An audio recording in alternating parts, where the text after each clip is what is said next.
CS series. Battery installation, mini controller. Step 1. Remove the I/O connectors. First, unscrew the I/O connectors and take them out.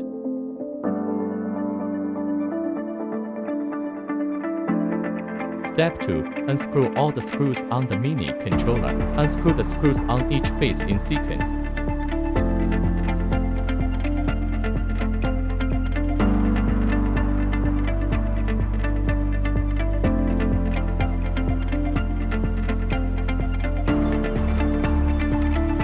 Step 3.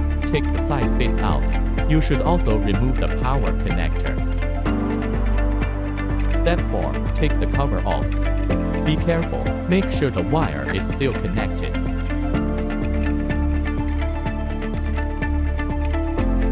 Step 5. Put the battery in. The battery is a CR1220. Make sure the text is facing up and put it inside.